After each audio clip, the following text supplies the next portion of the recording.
Hello, freedom lovers, and welcome back to Red, Rights, and You, where liberty is always trending, common sense is still alive, and we believe that American flags should be flown higher than Hunter Biden at a Hollywood after party. Now, tonight's episode is jam-packed with more drama than a Democrat fundraiser when the check bounces. First up, we head to Texas.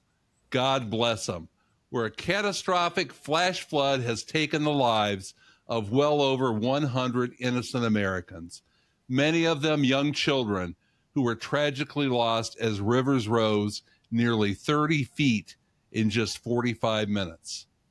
President Trump, being the compassionate leader he is, immediately provided maximum funds and manpower to support the victims and incredible local efforts. After allowing them a week to make headway in their search and recovery efforts, he flew down to help comfort families and show support. Meanwhile, Democrats are blaming him for the whole entire thing. That's right. Apparently, Trump now controls the weather as well. Aren't those the same idiots who claim that MAGA looks at Trump like a god? Can't make this stuff up, folks. Then we roll on over to California, where ICE agents were violently attacked at a cannabis farm crawling with undocumented immigrants, some of them underage. You heard me right.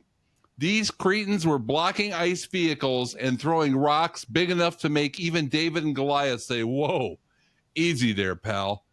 I guess they thought they were auditioning for the next Antifa dodgeball league. And just when you thought our justice system couldn't get any murkier, poof, the Epstein files have disappeared from the DOJ faster than Kamala Harris from a tough interview. One day they're there, the next, they never existed. Kind of like Joe Biden's coherent sentences. The question is, what is Pam Bondi going to do for her next act? My bet is on sawing Dan Bongino in half. But don't worry, we're here to shine a light on the swampy darkness and bring you the truth with a little humor, a little outrage, and a whole lot of American spirit. And now, before we dive in, let me once again introduce the man who makes this show sharper than a Ron DeSantis debate zinger. The legend who can grill a liberal argument faster than a Texas brisket at a backyard barbecue, my partner in truth-telling, the one, the only, Mark Mosgrove. Take it away, Mark. How's it going? Great, my friend. How about you? Not bad. I'm surprised you didn't mention one thing because it's gotten in the news a little bit, not a lot, but there's a big thing going on this weekend. Hold on 1 second.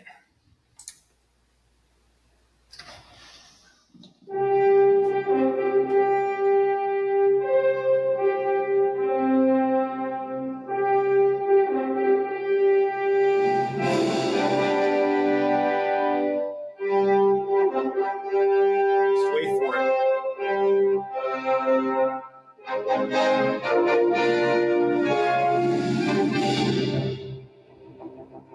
That's the head bobbing part.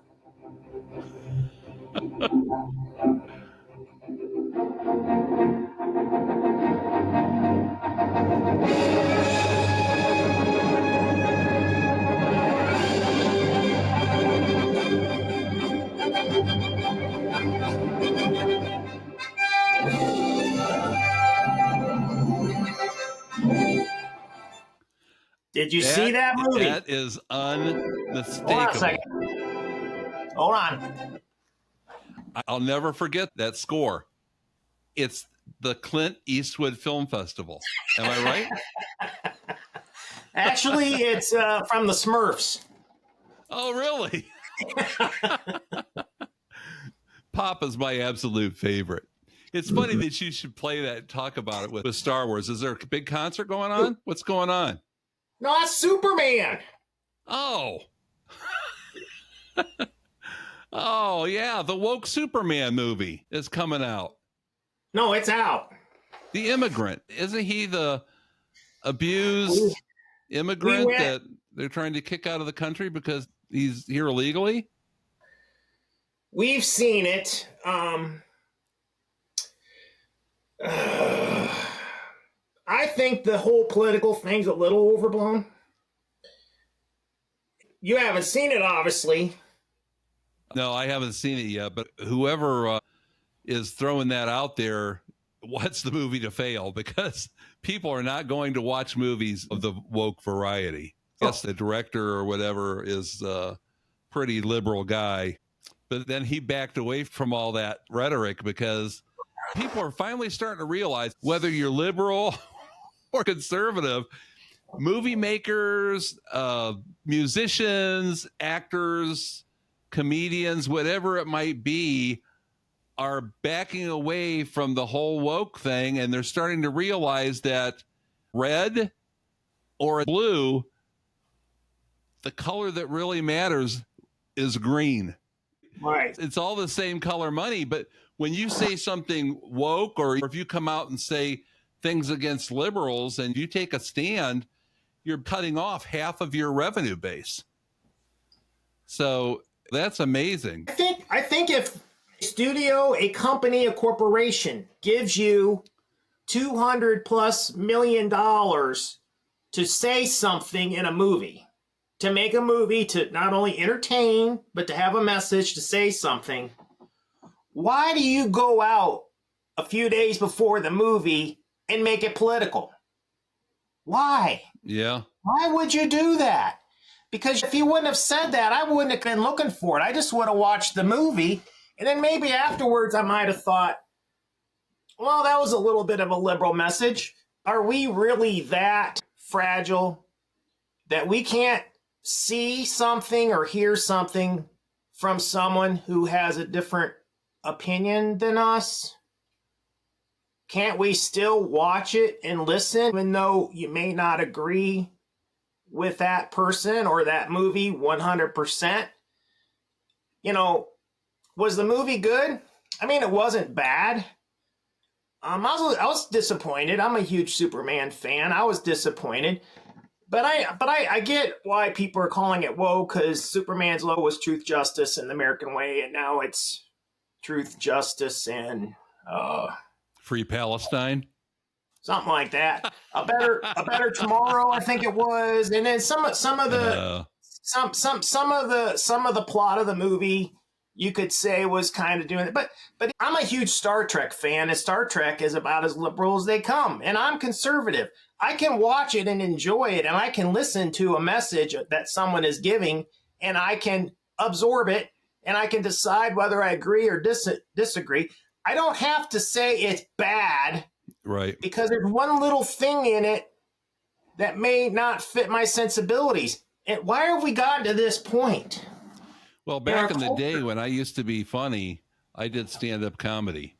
And, I hear comedians now, and some of these guys I see I actually opened for or emceed for way back in the day in the 90s. And back then, you just wanted to make people laugh.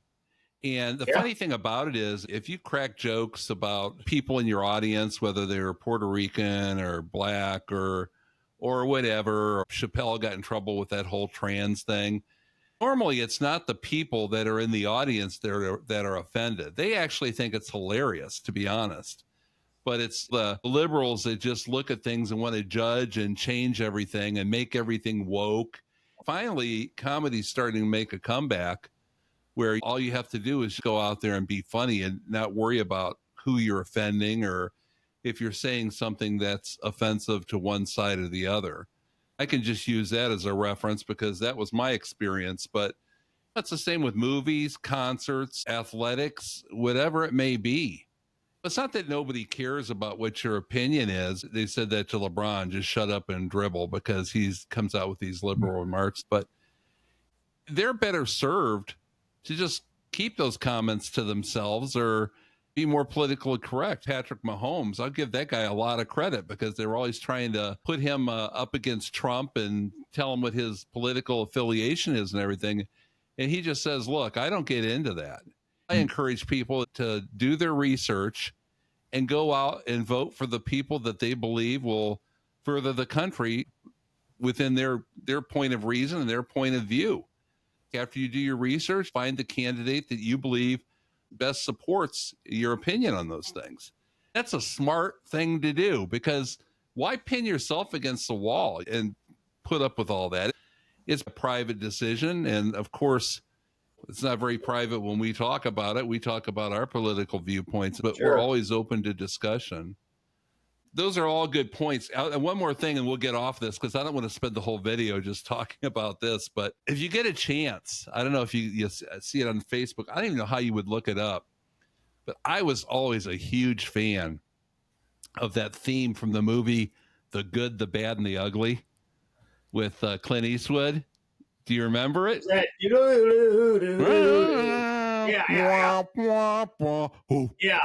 Yes.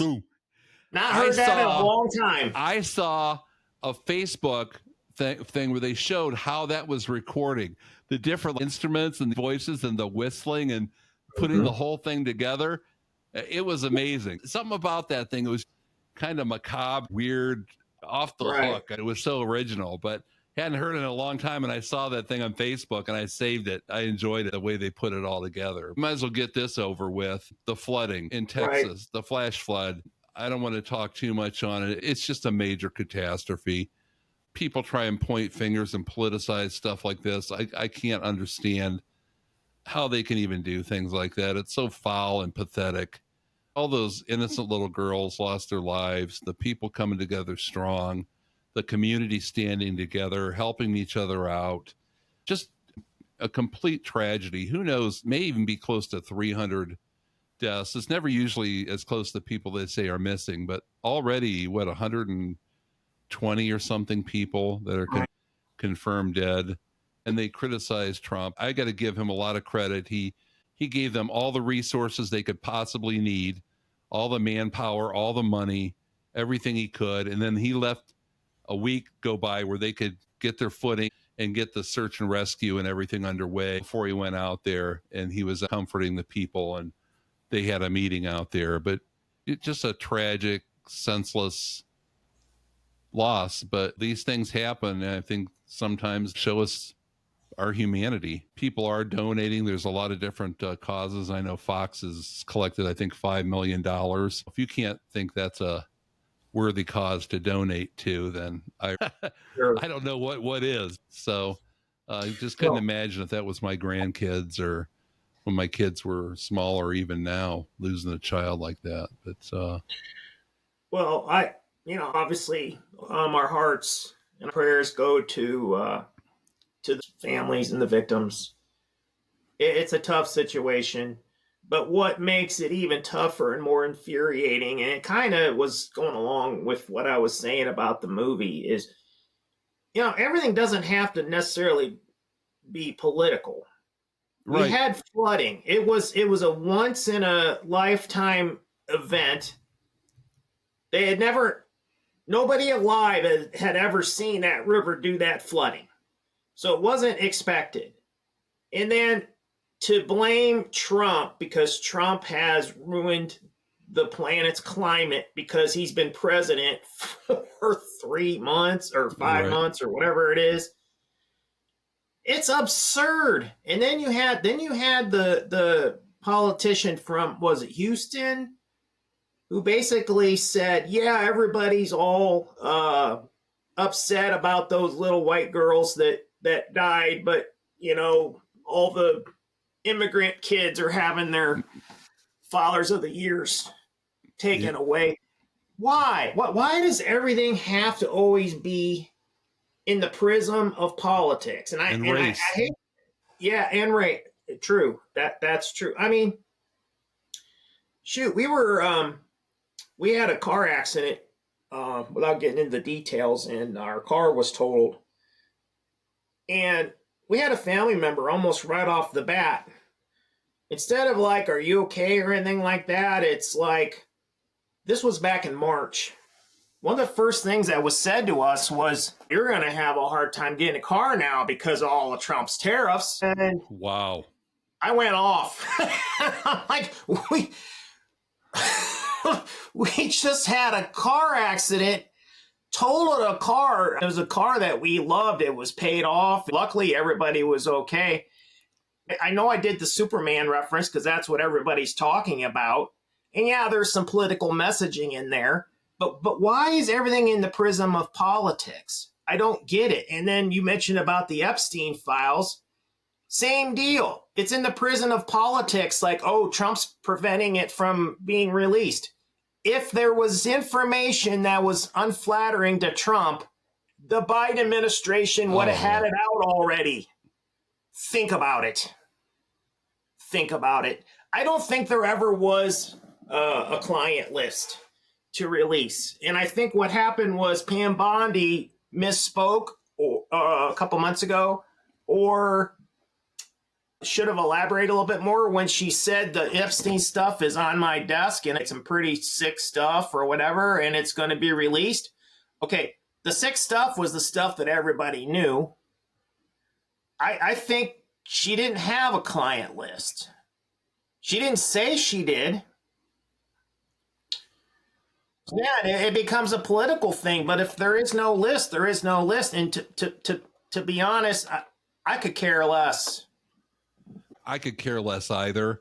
Really, it's all just up to point of view right now. My opinion is there may have been a list. Whether there was or not, who knows? But I think there could have been a list. But people don't understand. Just like people are all pissed off about when did they put the hose in and start draining that swamp?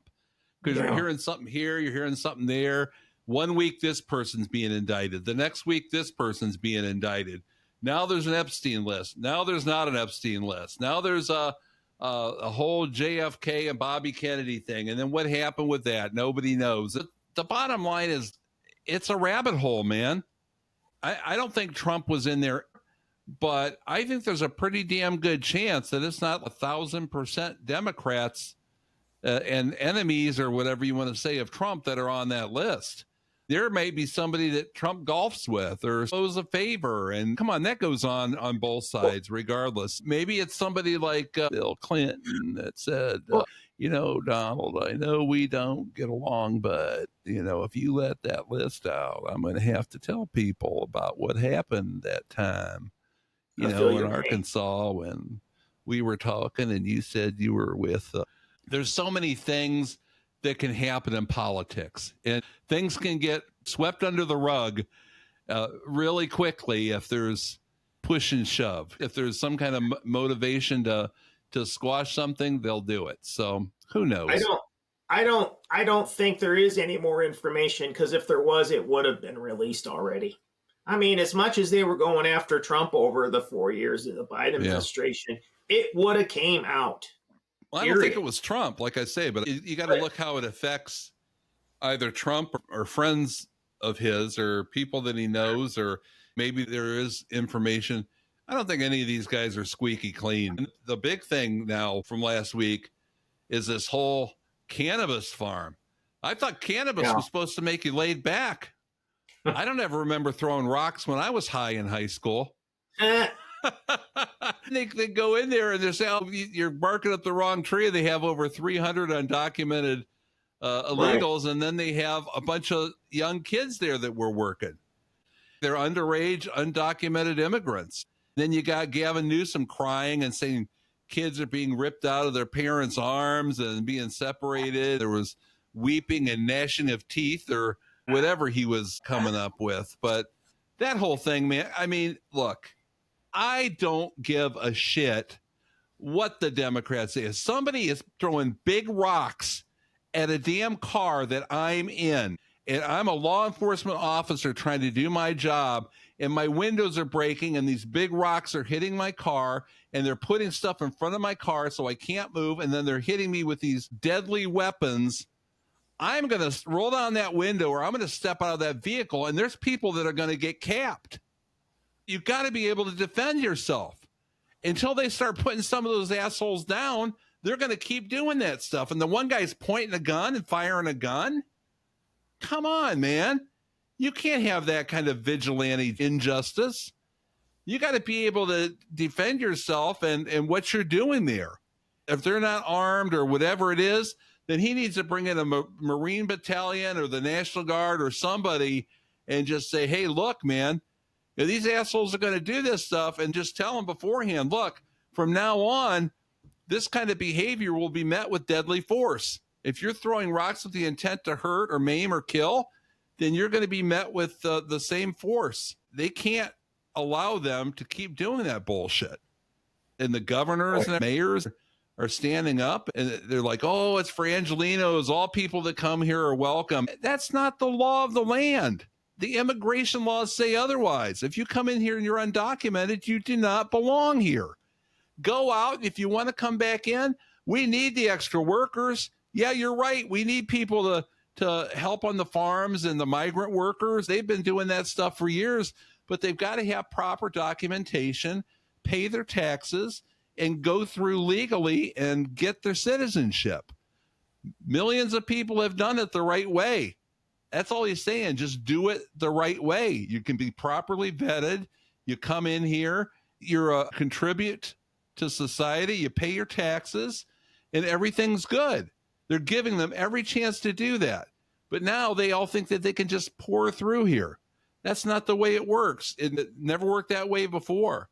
Our relatives, way back when they came through Ellis Island to go in and get their papers, those people were put through hell. Right. They were vetted meticulously. And there was a lot of abuse going on. And they worked through it. They got through it, and they came in here and they did it the right way. Yeah, but not only that, Tim, is I agree with you that those immigrants came in the right way, and pretty much anybody who has been born in the United States, obviously you have ancestors, whether it be parents, grandparents, great-grandparents, or even further, who were immigrants. I get that. But on the other hand, they came at a different time in history. There's a big difference when you get on a boat in 1704 and come across the ocean and come to this land where nobody's here other than obviously the Native American Indians. That's a whole nother story. I don't want to get into that because I'm sure someone will have to be upset because the white people took the land away, but that's not the point. The point is things were different then. We didn't have the drug trade. We didn't have fentanyl. We didn't have all of those things. The world was simpler. You literally could get on a boat and go somewhere and disappear or start a new life. You can't do that now. Every government knows where everybody is for the most part because we've got cameras everywhere.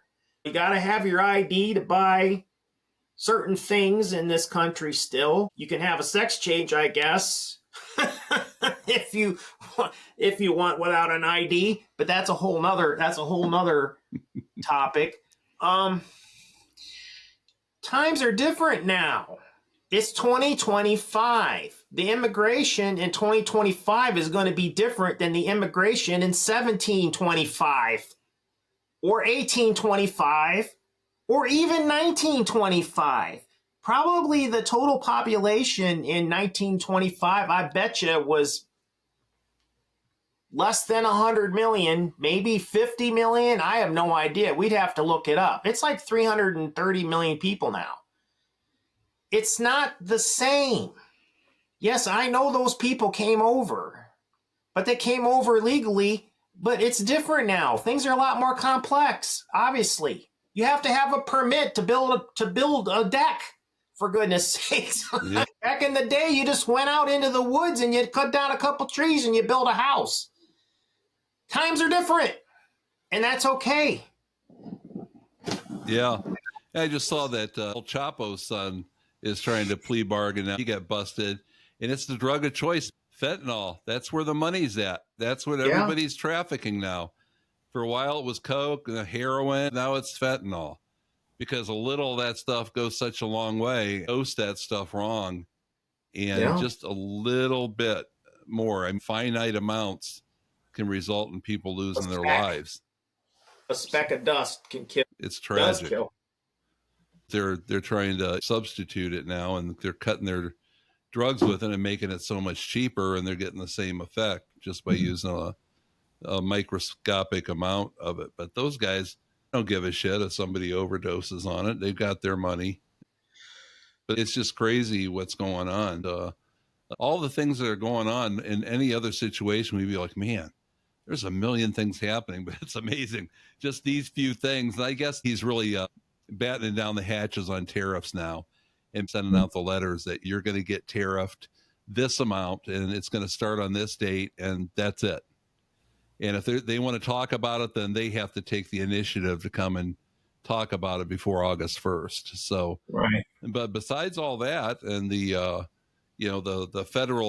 federal judges still trying to, I don't know why they left that loophole in there. They said right after the Supreme Court judged that the federal judges couldn't file these injunctions, they said it's okay though that if they file class action lawsuits.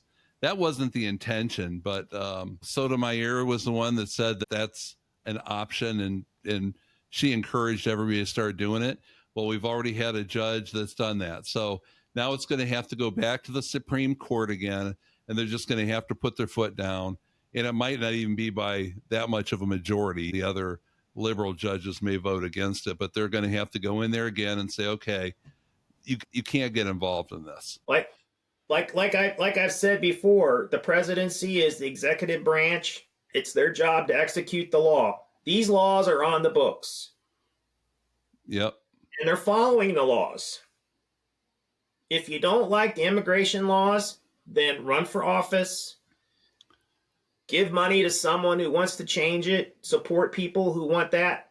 That is how our system works. You don't throw things at people who are doing their job, ICE agents. Those are people that are just doing their jobs. When they went to kindergarten, when they were 5 or 6 years old and sat around the room, because that's what they used to do. What do you want to be when you grow up? And back when I was a kid, people wanted to be astronauts and that sort of thing. Nobody said, I want to be an ICE agent. Yeah. They wouldn't even know what that is. They might have wanted to be a police officer. Right. And I'm sure a lot of these people are former police officers or former military. So they have training in these things. But the whole thing about trying to get them not have their masks, what a terrible thing, because they're doing a lot of undercover things. They're doing, they got to protect themselves and they got to protect their families. What they're trying to do is make it that nobody would want to be an ICE agent. Then it's just going to be total chaos. You got to wonder after all the things that are happening to them, because they're recruiting at how many thousands more that they need. But every police officer in Mexico wears a mask. Every one of them. Because the gangsters down there, the cartels, they will find out who they are. They'll kill your family. They'll kill their families. Yeah. And these people, who knows what will happen, but who wants your family being compromised? Some of these illegals are members of cartels, and every one of them are all wearing masks. The ones that are throwing rocks, those guys all have masks on, and they have the nerve to say that police officers can't wear masks. They have to be defenseless against somebody taking liberties with their families, finding out what their addresses and identifications are. That's just crazy. The things that they do on the left, I have lost a certain amount of faith in humanity. In humanity, yeah, especially in this country. I never knew all these crazy assholes existed. They are insane. And then you look at them, and again, the 12 that were firing at the ICE agents, that hit the one guy in the neck, and the one guy got away, but there were 12 of them, and they're all wearing military gear. And I think a quarter of them were transsexual. They believe that the whole world's against them, and the only people that are their friends is the liberal left, because they went out of their way to make these people feel that they were elevated above everyone else and that their cause was more worthy than anybody else's out there, and gave them all preferential treatment. That's one thing that kills me. President Trump is not a racist. He's not a homophobe, none of those things. But he's also not for DEI. He hires the right people to do the work based on qualifications. Besant is gay, and he's no more or less important than anybody else. He did not get that position because he's gay. He got that position because he's damn good at what he does. So it doesn't matter, man, woman, straight, gay. black, white, whatever it will be, he is going to hire the right people for the job, but he's not going to take somebody that makes up 7% of the population and say, okay, you're getting a raw deal here. You should get preferential treatment over everybody else, like Biden did with his cabinet. 14% were LGBTQ plus, and that's only 7% of the population are.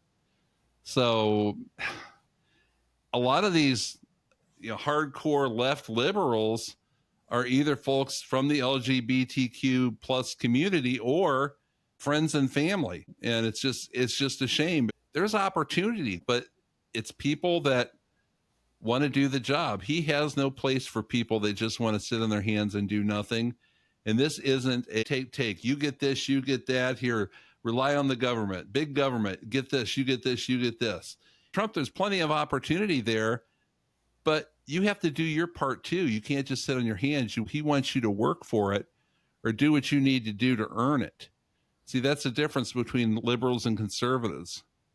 Liberals believe they're entitled to get things no matter what, whether they feel like working or not. And conservatives feel that if you want it, you have to work for it and you have to earn it. Right. Well, one other thing that has been discussed this weekend is about the Secret Service and how bad they were with the Trump shooting, which was exactly a year ago this weekend. As we're filming this, a year ago today. And there's a prime example of DEI could have caused a political assassination. I don't know if you saw it, but they were clueless. The guy could have been a woman who was responsible for the drone. It just 1 hour of training, couldn't get it to fly. Gee, I wonder why. I bought a little drone last summer and I played around with it, and it takes some getting used to. You just don't start flying a drone. The Secret Service didn't have even a drone to look at the crowd with thousands of people. But the killer did. He was flying his drone all over the place there. And the person in charge, that was the very first time they'd ever been in charge of anything. Now, sadly, it happened to be a woman.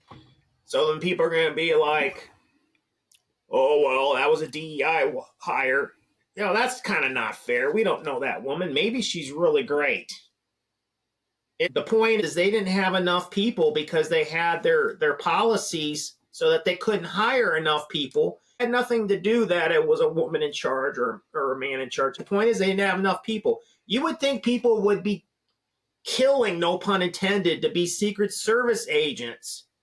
You would think, or maybe they don't get paid very good. That's a pretty prestige job, if you ask me. I would think that's like the best of the best, like people that go into the FBI and the CIA and top people. You would think that there would be a list of people that want that job, but they didn't have enough people to do the job. Why is that? The government is so huge, you would think they would have had enough people to do the job. I'm much more of a conspiracy theorist than you are. They wanted him to be killed. I know. I think, the guy, people have been commenting that animals that are hit on a street or are brought into a veterinarian's office and put down, it takes longer for them to be cremated than it took them to cremate that guy's remains. Mm-hmm. So something got swept under the rug in a hurry. Just like Osama bin Laden. We never really saw anything. They threw him off the back of a boat into the sea or what have you. But I want to see the holes in the hands, like Doubting Thomas. I want to see what's going on. But this guy had different passports and things like that. I think there was a lot to it. What can you say? I think that the left was responsible for trying to kill him. And they just flubbed it. They didn't want anybody to know anything. They got rid of the body as quickly as possible. When they saw that he didn't accomplish his task, that sniper took him out within 5 seconds after he fired his weapon. And then they just disappeared him. And he didn't hear anything. And there's all these things with his parents. And just like the guy that was going to shoot him on the golf course, there was all kinds of weird shit going on too. So I don't know. I think people that don't think the government tries to pull the wool over your eyes and is manipulative and is capable of doing all these things, I'm of the belief that there is nothing that they are incapable of doing. There are no depths that they are not willing to sink to accomplish their objectives. And regardless if it involves human lives or innocent children or whoever it is, they have an objective and they're going to meet that objective no matter what the cost is. It's all about their own agenda and nothing else. Hiding the space aliens in the spaceships. Yeah. I mean, I think they put one in my storage building. They did? I think they broke in and yeah, there it is. Yeah, I came from there, but now that I told you, I'll have to eat your brain. Well, I don't want to get too in the weeds this week. Thanks again so much for being with us. Mark, thank you so much. Thank you. We appreciate you, as always, and we appreciate all of you tuning in and watching. We hope you're enjoying it because we are. We enjoy getting on here and having a little bit of fun. So until next time, stay the course, stay strong, and stay patriotic. God bless you all, and God bless the United States of America. Thanks again, Mark. Take care, everyone. Thank you. Bye.